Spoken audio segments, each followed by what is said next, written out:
Brinda সভ্যকে phone করলে পাঞ্চালির কান্নার আওয়াজ সভ্য শুনতে পেয়ে যায় আর বলে, কী ব্যাপার, কে কান্না করছে আর কী বা হয়েছে। এরপর বৃন্দা সভ্যকে সমস্ত ঘটনা খুলে বলে। সেটা শুনে সভ্য তো একদম ভেঙে পড়ে কান্না করতে থাকে।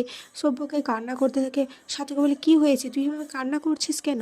এরপর সভ্য কান্না করতে করতে বলে, তাদের বাবাকে রাঙা তীর মেরেছে। এটা শুনে সবাই অবাক হয়ে যায়। ময়না বলে, এই একদম আওয়াজ করবে না, কান্নার আওয়াজ মা যদি শুনতে পেয়ে যায় তাহলে অনেক বড় সর্বনাশ হয়ে যাবে।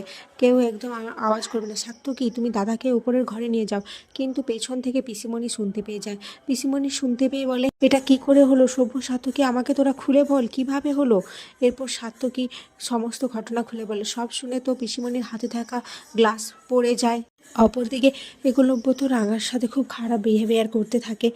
রাঙা নিজেকে নির্দোষ প্রমাণ করার চেষ্টা করে, সে বোঝাতে থাকে। একলব্যকে বলে, আমি বড়োবাবুকে মারতে চাইনি রে, আমি তো সহদেবকে তীরটা ছুঁড়েছিলাম, কিন্তু ওখানে বড়োবাবু কিভাবে এলো আর ওনার গায়েই বা কীভাবে লাগলো আমি কিছুই বুঝতে পারছি না। আর আমাদের এখন এসব ভেবে লাভ নেই, আগে বড়োবাবুকে সুস্থ হতে হবে। কিন্তু একলব্য তো রাঙাকে সরাসরি বলে দেয়, আমি তোমার কোনো কথা শুনবো না রাঙামতি। তুমি যেই কাজটা করেছো সেটা শুধুমাত্র ভুল নয়, অন্যায়, আর এর শাস্তি তোমাকে পেতেই হবে। আমার বাবা আমাদের পরিবারের নিউক্লিয়াস, আজ তুমি সেই নিউক্লিয়াসটাকেই ধ্বংস করে দিয়েছো। ভাবতে পারছো তুমি কি পরিমাণে অন্যায় করেছো?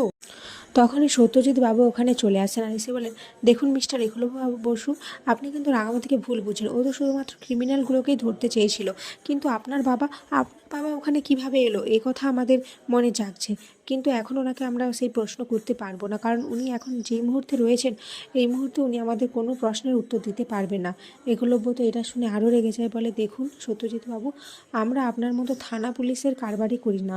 আমরা খুবই মধ্যবিত্ত সাধারণ মানুষ, আমরা ভালোভাবে বাঁচতে চাই, আমরা এইসব আইনি ঝামেলা ঝঞ্ঝাটে থাকতে চাই না। কিন্তু এই রাঙামতি কিসের এত তোমার, বলো রাঙা, কিসের এত তোমার ক্রিমিনাল ধরার শখ, আমাকে বলো।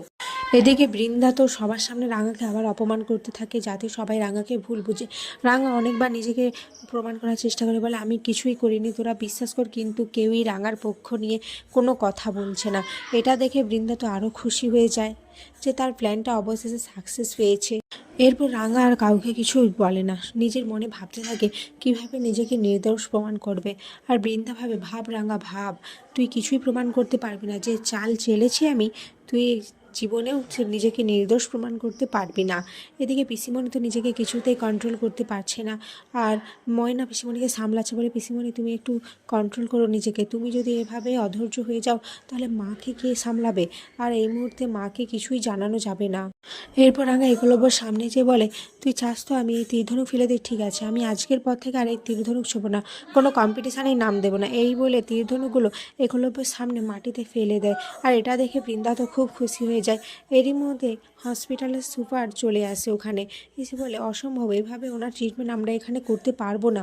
এরপর সবার রিকোয়েস্টে ওনারা রাজি হয়ে যায় ওখানেই নবারুণবাবুর অপারেশন করানোর জন্য। এদিকে রাঙাকে এভাবে নিজে তীরধনুক ফেলে দিতে দেখে রাঙার নিজেরই খুব কষ্ট লাগে, কিন্তু বৃন্দা মনে মনে খুব খুশি হয়ে যায়, বলে, এই এতদিনে আমি এক ঢিলে দুই পাখি মারতে পারলাম।